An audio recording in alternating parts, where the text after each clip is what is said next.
இன்றே டவுன்லோட் செய்து உங்கள் ஃபேவரட் ஷோக்களை என்ஜாய் பண்ணுங்க. அக்கா அக்கா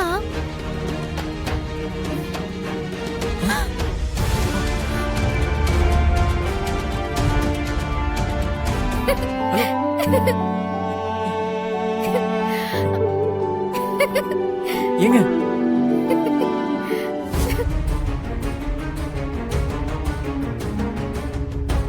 என்னடா இதுக்கே நம்ம ரூம்ல இருந்து வெக்கப்பட்டுடுறா.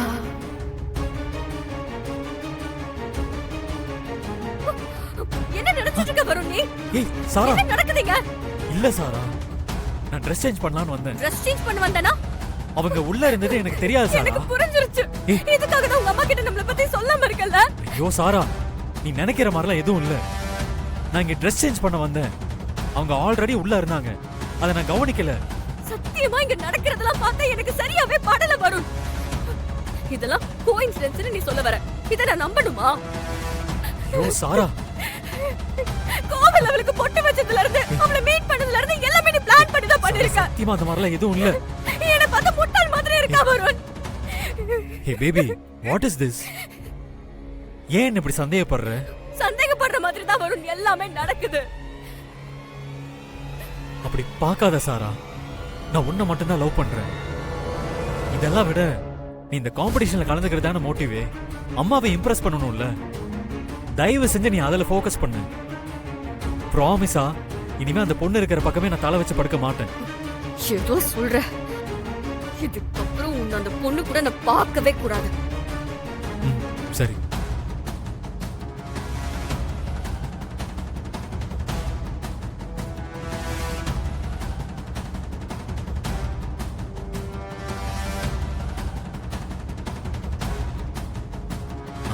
ஏங்க, ஆக்சுவலி நான் தெரியாம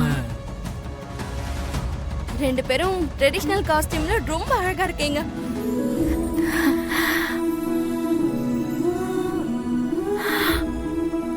நீங்க ரெண்டு பேரும் சேர்ந்து தான் இன்னைக்கு ஈவென்ட்ட ஹோஸ்ட் பண்ண போறீங்க.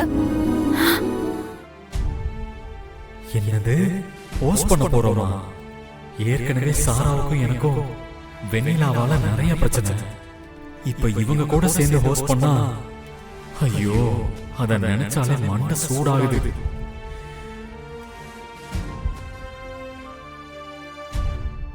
சார், என்னாச்சு?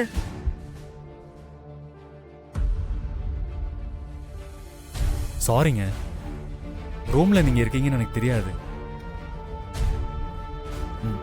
நான் எதுவும் பார்க்கல. நீங்க என்ன தப்பா நினைச்சுக்காதீங்க. ஐயோ, நான் எதுவும் தப்பா நினைக்கலங்க. தெரியாம தானே நடந்துச்சு. எனக்கு புரியுதுங்க.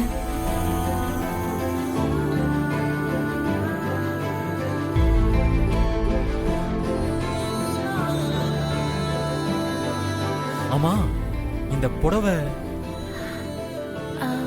அண்ணாமலை ஆண்டி தான் கொடுத்தாங்க. ரொம்ப ஸ்பெஷலான புடவைன்னு. ஏன், என்னாச்சுங்க? ஆஹா இல்ல, இது நான் டிசைன் பண்ண சாரி. அம்மனுக்காக டிசைன் பண்ண சொல்லியிருந்தாங்க.